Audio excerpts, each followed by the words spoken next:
Right, something a little bit different for you, something a bit new, a bit fresh. We're going to talk about depression, fighting with the travelling community, flipping asbestos. We're going to talk about hobbies, boxing, mountaineering, football.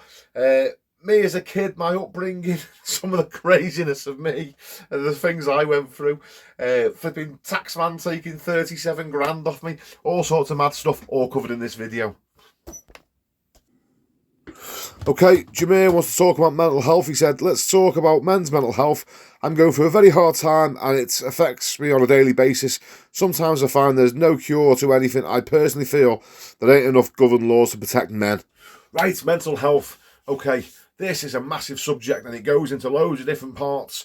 There's people that suffer from having split personalities. There's people that suffer from being psychopaths. All sorts of different things, I can only talk about two aspects of what they call mental health, being depression and anxiety, and I only feel comfortable speaking about them because they're something that I've personally felt. I can't talk to you about people with schizophrenia because I've never been a schizophrenic, so I don't know what that is about. So if what you mean is talking about feeling depression and anxiety, then yeah, I've been there. I'll probably be there again. So we can talk about that. The way I view depression and anxiety, before we go any further, actually, let's just say this. I'm not a doctor. I might be wrong on a few things. I'm just telling you my personal views. Where I am today, I feel that they've served me well. The framework that I've set up in my head, how I deal with this, works for me. It may not work for you. I'm sure it will. I'm sure it will. Everybody else that I've spoke to and I've given advice to on depression and anxiety seems to have worked for them. But I might be. Don't hold me to it, okay? Don't want people coming at me in the comments saying you don't understand. I mean, I can only tell you what I understand about it. I don't understand your personal situation. That being said, I've had, you could say, a very colourful life up to this point. I mean, what are some of the things? I've worked myself to the bone numerous times. This is one of the biggest things that I struggle with, actually. Doing too much, overwhelming myself. I've had countless run-ins with the travelling community. Or they don't like being called gypsies, so the travelling lads. What else have we? I've had taxmen trying to make me bankrupt, trying to take me to court to seize assets. That was one time. That was one time, but we sorted that out. They got paid and they were happy. I've had my upbringing, flipping heck. People tell me about their upbringing, and you sat there listening to someone, they're saying, "Oh, and my mum said this, and she said this, and I've been scarred for life over my upbringing." And I'm thinking, flipping heck. The way I was brought up was a little bit more extreme than that, let's put it that way. I mean, I don't need to get the wrong idea about my old fella, because I genuinely love him and I cared about him and we speak daily. But my old fella, right, he doesn't like stress, and if things piss him off and he's had a few drinks, that's it. He's like an atomic bomb. So on a daily, no, not a daily basis, I would say 2 nights of the week, you can set your clock by it. There will be an explosion of rage in my family home 2 nights a week on average, And when I say an explosion of rage, I mean like someone's going to get punched, things are going to get smashed up, dinners are going to get slung up the wall, flipping. I mean, a proper kick-off, These days, like nowadays, flipping heck, if I tried to treat my family how my dad did, I'd be in jail. Simple as that. The flipping kids would all be in homes. It's just different back then, wasn't it? But old school, my dad dealt with things like with that. If you sort of upset him in the daytime, he'd go to work, he'd have a few pints, come home, and you'd be getting flipping filled in, flipping smash the house up and you'd be getting battered, and that's just how it was. And then he'd go to bed and then that'd be the end of it. Problem solved, until the next 2 days later when something else happened. So I could sort of sit there and tell you all these stories and say, oh, this happened to me, I got through down the stairs and this and that, and and be all sad and depressed about my childhood. But I tend to look at it a different way, I wouldn't change my childhood for the world. Going on from that, I mean, what other crazy things have happened to me? Flipping the run-ins with travellers. Oh my word! it's like I'm a magnet for trouble with them lot. Listen, if I will give them something though, fair play to them. I'll tell you the maddest one I think was my missus wanted a 3D TV, right? She was on my case. She wanted this 3D. We all sat there, the glasses on, and watched the telly on the wall. And anyway, so she's on me about this. I'm flipping paying no attention because I don't want to spend money on a 3D TV. She's just sitting in my ear. I want this TV. I'm in work one day. She goes shopping. While she's in the car park, van pulls up next to her.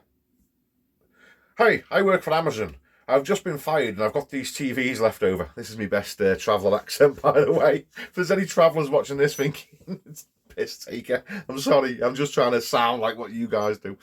But anyway, so this traveller's come out and he's got these TVs for sale. He's just lost his job for Amazon. He's selling these TVs cheap just to get rid of them, right? The oldest trick in the book, right? My missus fell for it, hook, line and sinker. Oh, have you got any 3D TVs? Of course he has. Flipping heck. You could have asked him if it was a toaster, he'd say, yeah, whatever it's going to be, whatever's in the box is what you want. It's just get it bought, will you? So anyway, so she's got this TV off him and it, you know the score. It doesn't work. It's all broke up or whatever, But I'll tell you how the situation panned out. My missus managed to get a photograph of him and they swapped phone numbers as well. So this was the recipe for disaster because my missus is like a dog with a bone. So he's ripped her off and he goes on his way. Now, normally that would just be the end of it. You'd never see him ever again. But my missus had his photograph and his phone number. So she decides to put him on Facebook and make this fella famous. So within about, I don't know, 2 hours, this post that she had done about this traveller had been shared thousands of times. And he wasn't too happy about it. So he had her phone number because you can imagine, can't you? So next minute, she's getting threats down the phone. Well, she's not giving in because, women don't, do they? You try and argue with a woman. So she's just the back at him. So then he's obviously having to step it up a scale, and he's telling he's going to do all these bad things and he's going to get, he knows where we live and all the rest. You can imagine, right? So I've come home to basically be told that travellers are going to kill us all. Right now, there's only one way to deal with travellers because, they'll tell you themselves. You can phone the police, you can do that. They're not bothered. They don't give a... The police don't even want to know, right? The only thing that these men respect is violence. So I've got on the phone to him and I basically said to him, listen, me and you have to see each other man to man. We're going to sort this out. So I ended up going off to meet him at a service station at about 11 o'clock at night for a straightener, sort this out man to man. And this is what I'm going to say about travellers, right? Listen, if any travellers watching, I hope you respect this. I don't like your business dealings whatsoever. I think that some of your things I do are very naughty. But I do respect you this one thing. If you say you're going to have a fight, then it's a fair fight. And I can't knock you on that because this fella turned up on his own, as I did, and we sorted it out man to man. And if it was other people, perhaps they would have turned up in a gang, perhaps they would have brought weapons. But fair play, the travelling men, they turn up and they do what they say they're going to do. So we sorted it out. Your man said sorry, he shook my hand and he gave me the money back. And that was the end of it. So, but that potentially causes a bit of anxiety, So, what have we covered up to now? Some of the things, flipping childhood, dealing with travellers. There's other things, I can tell you loads of stories. Tax. I'll tell you one of the things that really got me down. Working, and I still get this now, working flat out, non-stop. That is a killer. I worked 2 years, 7 days a week, flat out. working on the tools all day, coming home, paperwork all night, you know, going, when I say paperwork, I mean replying to jobs, sorting estimates out, sending receipts, doing all that sort of caper, literally up until bedtime every single night, because I had a few lads working for me. So there's a lot more of this involved, you know, because you're pricing jobs that they need to go, oh, I burnt myself out. Literally, that was the worst I had ever felt after that. I must have been about 2 weeks in bed. I couldn't get out of bed. I woke up one morning, done. No motivation, nothing left inside me. I just felt like crying. I couldn't handle my missus speaking to me. I didn't want the kids near me. I just wanted to be left alone. I just wanted to be in a dark room on my own, and I just felt like crying. And I had to turn my phone off. I just felt absolutely like there was, I wouldn't say suicidal, but I wasn't far, you know, I felt like I can't go on, you know. Now, here's my view of anxiety and depression. This is how I dealt with that situation. This is how I deal with little bouts of feeling sad and feeling anxious or depressed. I view these things as an emotion. I don't see depression as something that you sort of catch. So I've got friends that have felt depressed in the past, and I've helped them, and we've talked about it. And they sometimes have said, oh, I've got depression. And it's sort of like, sometimes people might feel that they've got this thing, and they've got it now, they've caught it, and that's it, you've got it for life, you know, and it's going to be a constant battle for the rest of your life. I personally don't see it like that. I see it as an emotion, the same as happiness is an emotion, the same as anger is an emotion, the same as anxiety is an emotion, the same as satisfaction is an emotion, you know, the same as love's an emotion, hate's an emotion. I see it as just an emotion. Now, certain things trigger certain emotions, you know. If I pick my little son up in the morning and he's all squealy and he's 5 months old and he's giving me hugs and kisses, and my daughters come round and put their arms around me and tell me they love me, that makes me feel happy. That triggers happiness. If I see an old person in need, you know, an old dear struggling with her bags at the end of my street, I'll run down and carry her bags back for her, right? End up having a cup of tea with her, and she tells me stories about past her. Anyway, spending a bit of time with an old person, that makes me feel happy. If I go walking in nature, right, and I see the birds and the squirrels playing on the grass and all that, I come home and I feel happy. So I know sort of what triggers happiness. I know if I'm driving down the road and someone cuts me up and then they're putting their arm out the window, giving it all the signs, jumping out, squaring up to me, that fills me with rage. That brings, you know, if the missus is like for days down your ear hole, you know, that creates anger. Depression, I see, if I feel depressed, I think, what has caused this? What has triggered this? So I knew when I worked, I knew in my own head, I feel depressed because I've worked non-stop. I haven't had a break. My body's telling me, enough, you've got to stop. So I stopped. So all I'll say to you now is, if you feel depressed, if you feel anxious, this is me talking, in my opinion, I would say something has triggered that in you. And if you ask yourself, honestly, if you say to yourself, what is making me feel sad? Honestly, you'll know the answer. Once you get the answer, there might be multiple answers. Sometimes it's a cluster. It's a clusterfuck sometimes. There's a lot of things, you know, there's this, there's the tax, there's no work, there's this, there's that, there's a lot of things. There's a health issue, you know, your auntie's dying and all sorts of things. There might be a lot of stuff. Write a list down, deal with things one by one, go through your list and attack what you can attack. Some things you can't change. You know, if you've got a terminal illness, you're not going to be able to change it. It's going to make you feel sad. But we'll get to other things in a minute. You know, there's ways that I'll deal with that as well. Deal with what you possibly can, attack every single thing. So that's, you know, combat what is making you feel sad, but then also do things that make you feel happy. So if you feel sad right now, get your list of all your things that are making you feel sad. Do what you can to fix them, right? Go to bed early. This is what I do. If I feel a bit blue, right? Because we all get up some days and you just feel shit. You just feel like crying some days and you just feel sad inside. We all feel, I'm a happy person and I wake up and I feel sad some days, just out for, you know, for what feels like no reason. I'll identify what's wrong, but then I will go to bed early. I'll eat clean through the day. Try and stop eating crap. Eat fairly clean. Don't drink. Go to bed handy. So you can get up nice and early in the morning.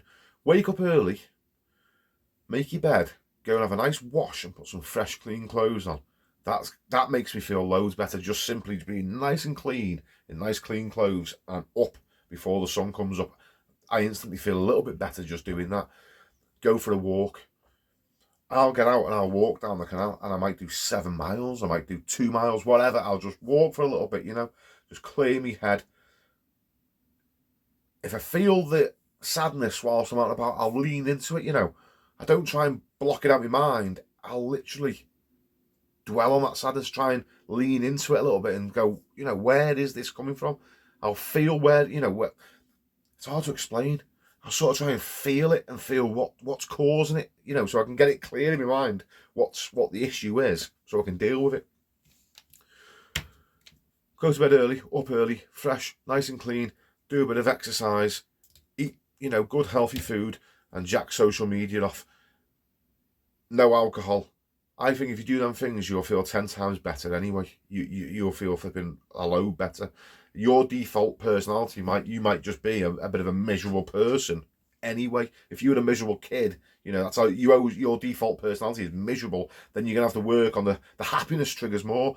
So I'd say, deal with the things that are making you feel sad, and then do all the things that trigger happiness, and you will start to feel more happy. Exercise, set goals for yourself. Goal setting. A man should always be working towards something. I've always got something that I'm working towards. So for instance, right now, I'm working towards this YouTube channel. I've got goals in my head on where I want to grow it to and what I want to do with it. I just like to be working towards something. Set goals and achieve them. And when you achieve them, you feel happy. Happiness is different from pleasure, by the way, as well. That's another thing that I've learned.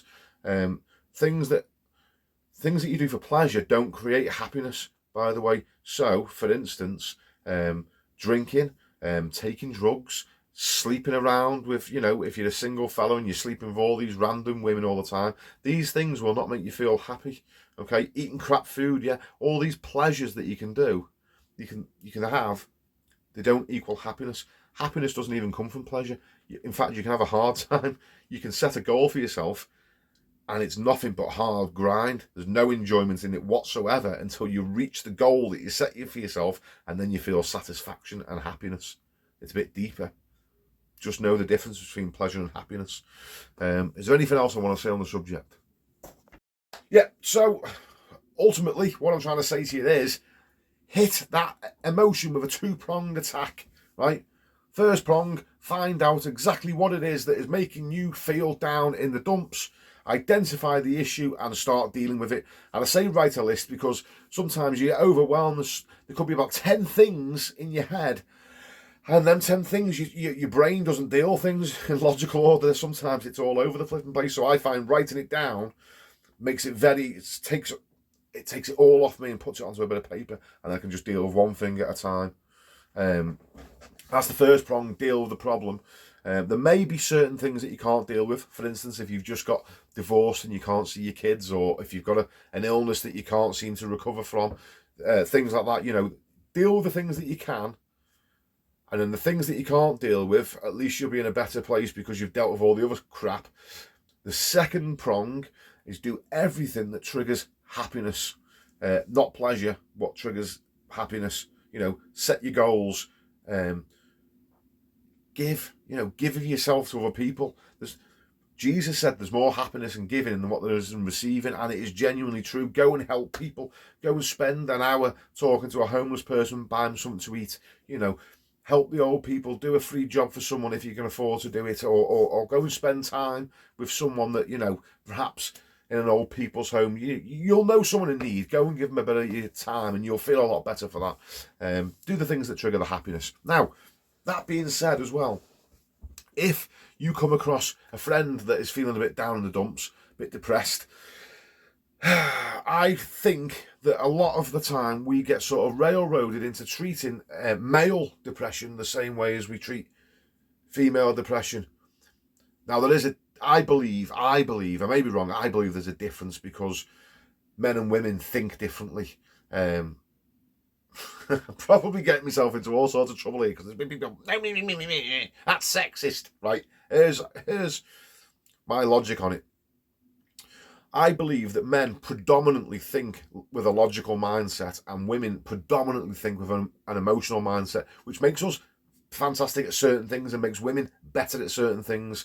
For instance, if I decide we need to move house, okay, we've got to save up. Okay, love, we can't do this, we can't do that, we can't go here, we can't go there, we're not going on holiday, we need to tighten our belts and save, right? Because I know logically we've got to go through a bit of a difficult period to get to where we want to be eventually, right? I'm not saying that my missus has got no logic. I'm not saying that women haven't got logic. And I'm not saying that I haven't got emotion. I know it's going to be hard, right?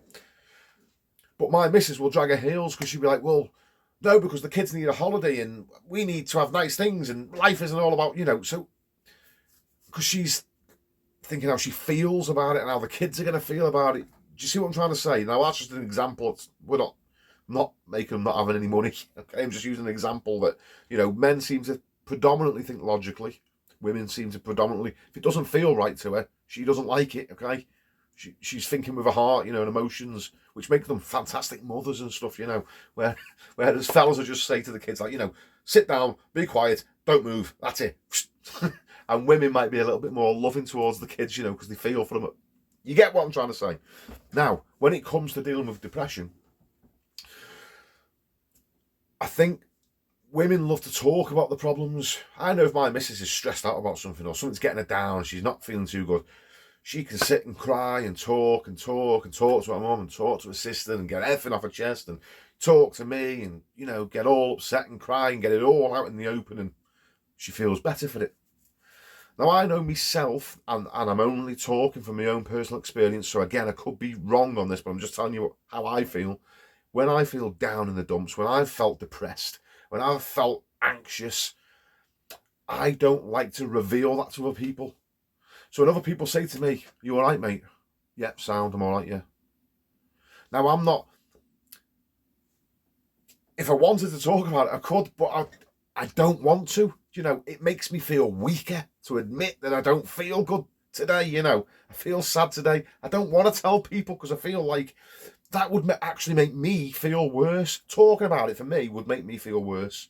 I would feel more depressed. The fact that now everybody thinks that I'm depressed, if you know what I'm trying to say. So I know this, with this in my mind, when I've come across friends that they've had a bout of feeling down, something's happened and they're down depressed. Given that I don't feel that I like to be talked to about it, I also know that men like to be useful. A man should be useful, So if I've got a friend who's feeling down in the dumps and a bit depressed, I'll reach out to him on a skill set that he's got and ask him for his help. I genuinely need you to come and help me do this.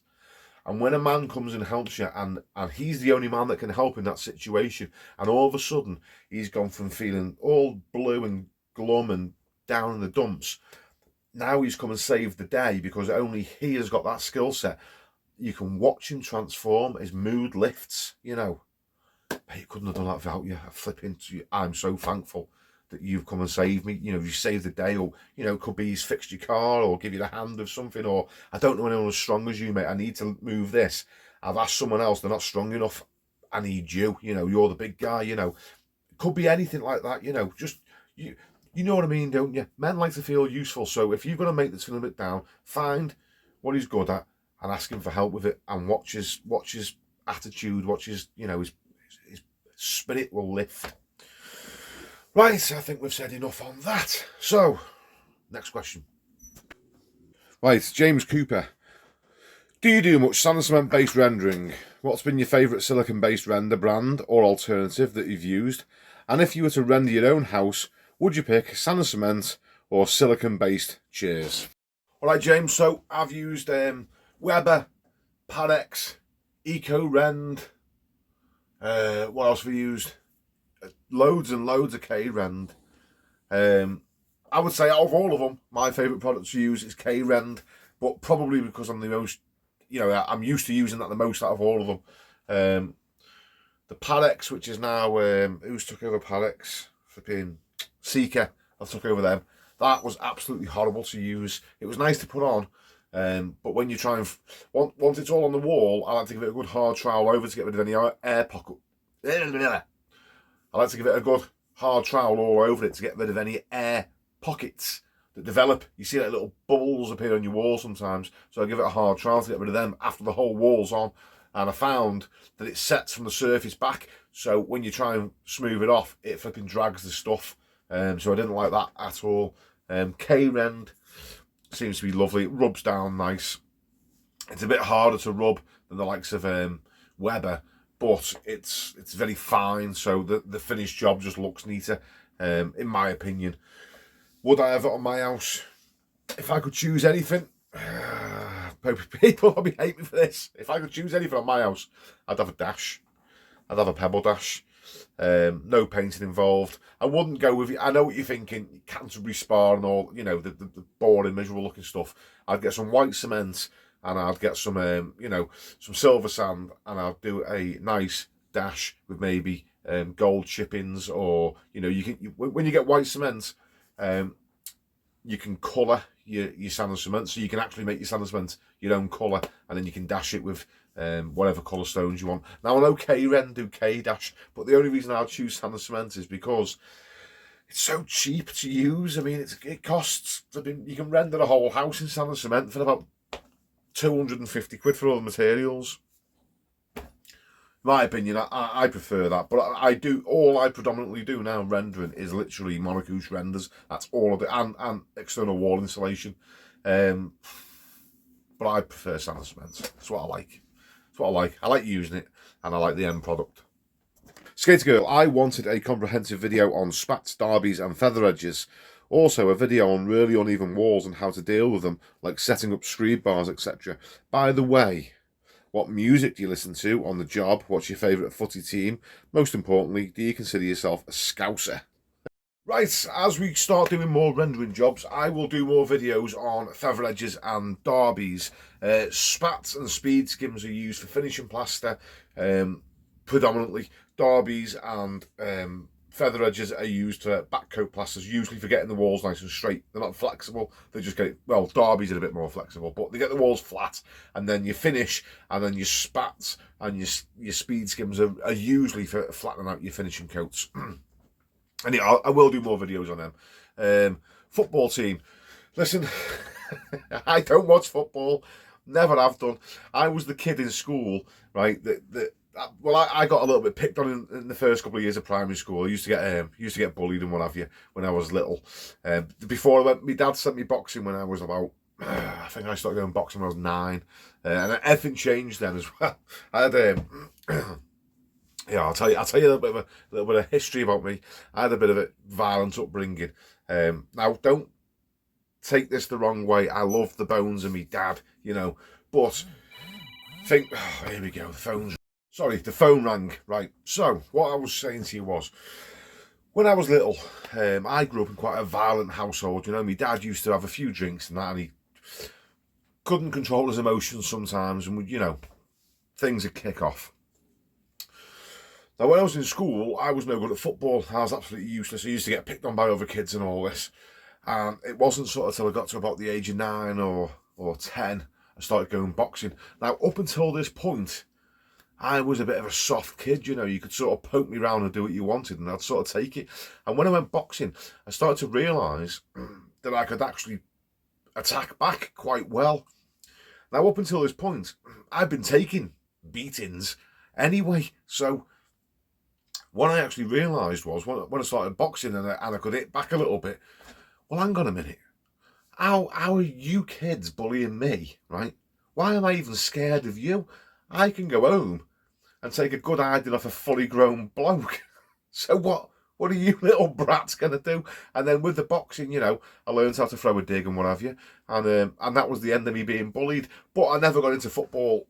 I never got into I had 2 left feet, so I'd be the kid. They have a big line, and you know, everyone would pick the kids who's got, I want him, and we'll have him, and at the end of it, there'd be me sort of left, and I'd be there with me flipping hush puppy sandals on, you know, because my mum used to dress me in all sorts of crazy stuff when I was a kid, and I'd be the last one flipping on the line to get picked.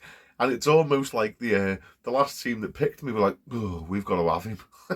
Like I was a burden more than a flipping help.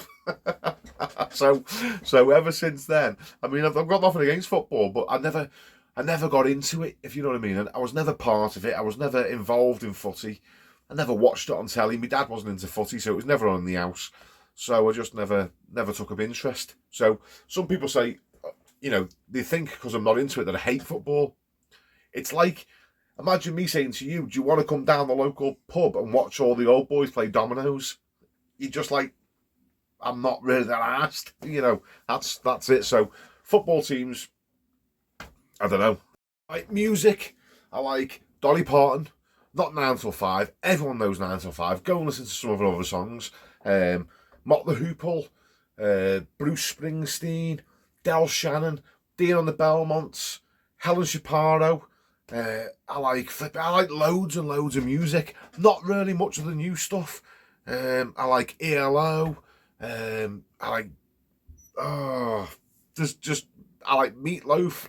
I like Cat Stevens, if I haven't already said him. I tell you who I'm listening to right at the minute. The only sort of modern music that I'm listening to at the minute, actually. And I love it. I love sitting in here having a beer and listening to the Dead South. If you haven't heard the Dead South, go and check them out. They're a Canadian band. And they're sort of making themselves famous on YouTube. They've got quite big now, and they're actually touring in the UK later this year, so I'm going to go and see them in Manchester. But the Dead South are absolutely fantastic. A song that I would recommend that you go and listen to by them is In Hell I'll Be in Good Company, and Banjo Odyssey, and The Recap. The Recap is one of my favourites. Oh, and The Good Lord. There's loads of them. The Good Lord's a good one as well. All by the Dead South. Go and check them out. Flipping great band. They look like Quakers. You know, they're all in like, you know, black ties, white shirts, and funky hats, and Jewish. They look like Orthodox Jews. I mean, just have a look at them. They'll blow your mind. But they're good. The music's good. If you're into that sort of thing, you'll really love them anyway. Do I consider myself a Scouser? What, mate? No, I'm not a Scouser. Nothing against Scousers, by the way. But no, I'm a Portite. Ellesmere Port, born and bred. So if you get yourself a little map and you have a look on the map, you've got Liverpool, Scousers. You've got Manchester, and you've got Chester. And Ellesmere Port is more closer to Chester. We're like central, but we're more closer to Chester. Quite strategically placed, to be honest with you. And oh, someone's beeping. The reason is we've got the Ellesmere Port. We've got the oil refinery. So there's one in Scotland, I think Grangemouth, and there's one down south. But we've got, you know, we're quite important. Ellesmere Port. We've got the oil refinery. We've got Urenco, which does all the enriching the uranium, big nuclear place. We had Vauxhall's car motors, which I think the French have bought now, but big sort of manufacturing for a little place. It's a big manufacturing town, but because of all the industrial work that went on, a lot of Scousers moved over. It was like a bit of an overflow for Liverpool. I know my grandparents were Scousers on my dad's side. My dad was from Anfield, and he moved over here when he was 7. So whether you could call him a Scouser, I mean, technically he was born there, but he doesn't even consider himself a Scouser. So no. Not a Scouser, I'm a Portite. In fact, Ellesmere Port, not only have we got, you know, the refineries and the car plants and the nuclear plants, our fertiliser plants, we make all your fertiliser here as well. And the best plasterers come from Ellesmere Port as well, by the way. But what else have we... Oh, I'll tell you a famous person from Ellesmere Port that you'll all know, Charles Bronson. He wasn't born here. He was born in Luton, but he grew up here. I think he was quite nice when he was in Luton, and he moved to Ellesmere Port, and we corrupted him. But yeah, Ellesmere Port. I'm a Portite, not a Scouser. Okay, Marcus. The only thing you think to ask right now is, have I ever used out-of-date plaster on a job, and if so, how out of date? Yes, I have used out-of-date plaster, mate. I've used stuff a week out of date, and I've used stuff 2 years out of date. Now, in my experience, when plaster starts going out of date, it'll do one or two things. It'll either set rapid, or it'll take forever to go off. As of lately, I haven't had much out-of-date plaster that goes off rapid or all. I don't know if British Chips are messing around with it, but it all seems to take forever to go off when it's out of date. So, in the lockdowns, when there was a plaster shortage and we couldn't get hold of any gear, we had to just use pretty much anything you could get your hands on. So what I was doing was I was using the out-of-date stuff, because it'd just take forever to go off and it'd be horrible to trial up. If you can avoid out-of-date plaster, I mean, I don't even like stuff that's close to the date, because it just goes absolutely minging to use. It's horrible, it drags, it tears, it's just no good for you. But if we ever have another lockdown again, which I hope we never do, we don't have to go through all that bullshit all over again. But if we did, and you had to use out-of-date plaster, here's what I recommend you do. Use your out-of-date stuff for your first coat. Let it pick up. As soon as it starts picking up, second coat with some nice fresh gear. You know, if you've got the options, if you've got two types. Otherwise, I mean, you can use out-of-date stuff, you're just going to struggle with it. It's just absolutely horrendous. So avoid it like the plague if you can. But if you've got a load of it and you've got to use it for your first coat, and second coat with some nice gear. Okay, here's a good one by Israel Adesanya. What do you think about working around Artex? I'm paranoid I'm not going to say that. You get me in trouble. I'm paranoid about it. If someone is knocking it about, or it's been knocked off before I've been in, I know lads who will stand there with the floor scrapers getting it off. Seems like I'm the only plasterer paranoid about the stuff. Okay, this could be a potentially controversial one. So, before we go into this, just let me tell you, these are only my views, okay? I don't recommend that you go and copy me, or that I'm right, or I could be completely wrong. Let me just tell you what my thinking on it is. There's different types of asbestos. There's blue asbestos, brown asbestos, white asbestos. It just so happens that white asbestos is the most common, right? I think the blue and brown are more dangerous. I think there's more types of asbestos, but white is apparently the least dangerous and the most commonly used. They put it in the brake pads of your cars, they put it in lagging, they made roofing sheets out of it, they put it in Artex. Now, when they put it in Artex, there's between 2 and 4% of the least dangerous type of asbestos in the Artex. Now, I know there was fellas that worked with the most dangerous stuff, and they were spraying lagging on or insulation in engine rooms of ships and all sorts, and some of them got asbestosis and some of them didn't, and it's a horrendous disease that flipping slowly kills you. It's not nice whatsoever. The asbestos that is in Artex apparently is the least dangerous. Now, not only am I saying apparently, take this into account, the more dangerous types, you've got to have a license to remove it. So you have to have a licensed contractor to go into a factory and take all the insulation out, and they seal the whole place off. When they come out, they go into a little vacuum room and they have to strip off and get a shower and get, it's a proper setup. And the health and safety executive haven't said that that is a necessary thing for dealing with Artex with white asbestos. So I'm not saying that it's the least dangerous, but it would almost seem like it's not as dangerous as the other stuff, because we haven't got those sort of protocols in place. So, using common sense, which seems to be lacking in the world at the minute, I would say be very careful around asbestos. Try and limit how much you inhale, but I wouldn't get too paranoid about it. For instance, I would chuck a paper mask on, and people say, no, it's not good enough. That's not good enough, Kurt. You've got to wear a such and such rated mask. I'm not going to come out that room and go into a vacuum room and then go into a shower and then put fresh clothes on. So I can wear the fanciest mask in the world, come out the job, bit of fresh air, take the mask off, breathe a little bit, get in my van, going home, put my seatbelt on, and as my seatbelt goes ping on my top, a cloud of dust comes off my t-shirt. I mean, I'm going to go home, take my clothes off. My missus is going to pick them up, shake them off and put them in the washing machine. She's going to inhale it. The kids are going to inhale it. I mean, I've seen fellas paranoid about asbestos. Literally paranoid, running out of the building because we're scraping ceilings. And they're stood outside in the fresh air smoking 60 fags, which has been proven to cause cancer. So, I mean, I'm not trying to say it's not bad, because I know people that have had asbestosis. They worked with a different type of asbestos. They worked in the there's Camel Airs isn't far from me, you know, and the shipbuilders and what have you, and people got all sorts of. I don't want to go into a massive story. I was actually working for the fella last week, and his surname is Vaughan, and it was his father that had asbestosis, and he won a legal case against Camel Airs, and it's his case that is cited in the law, Vaughan versus Camel Airs. So I can't, don't quote me on it, I can't remember exactly, but what I'm trying to say to you is there's extreme dangerous asbestos, and then there's the white asbestos that we deal with, 2 and 4% in Artex. You don't have to have a license for it, and you can wear a mask, but remember, it's on your clothes, so if you're going to be dead paranoid about it, at least, you know, change your clothes and all that whilst you've got your mask on, have a shower and everything, make sure it's completely off you if you're that worried about it. I personally don't lose too much sleep about it. I do what I can to protect myself. Take into account as well, you haven't just got to worry about asbestos in Artex.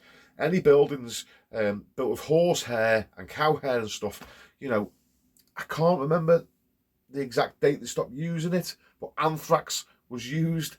I'm sure it's to strip the hair off the animals. I mean, which are you more scared of? Anthrax or a bit of asbestos? I mean, there's silica dust. I would not recommend inhaling any type of dust, but we work in an industry where that's what we mix. We mix dust with water to make plaster. So, what am I trying to say to you?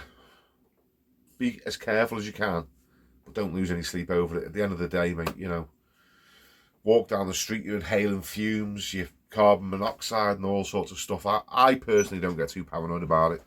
So there's going to be people in the comments going, nah, you should do this and you should be recommending this. And you tell me in the comments what these people, if you're paranoid about it, read the comments, because there's going to be people in the comments saying you should do this and this and this. So check what they say if you're that worried about it. That's all I'd do. For me, mask on, window open, do what I need to do, and then away we go. Calvin Jones, tomato ketchup or brown sauce on a bacon butty. Do you know you've got your little kids and they want to show you new stuff they've learned, and you've never got no time for them, and anyway, they want to show you something. Well, look at it. This was the thing with the brown sauce and the ketchup. My missus on a Sunday does a full English breakfast, and all the family would sit round, you know, I've got like 3 daughters, and we'd all sit there and have a full English together. Oh, and Isabel, the little one, would always put ketchup and brown sauce both on at the same time, and everyone would go, oh, that's disgusting, that's minging. Well, she kept upset about it because no, everyone was saying it's minging. So I started doing it with her. I said it was our like little thing that we do together.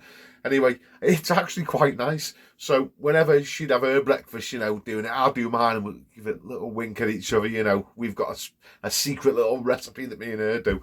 Well, anyway, I've just been doing that for that long now. I'm used to it. So if I have a bacon butty or anything where it requires sauce, I have both at the same time. It's flipping.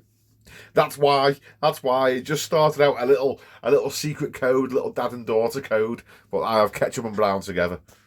Right, Scott Abel, I think it is. What hobbies do you have? Mate, hobbies.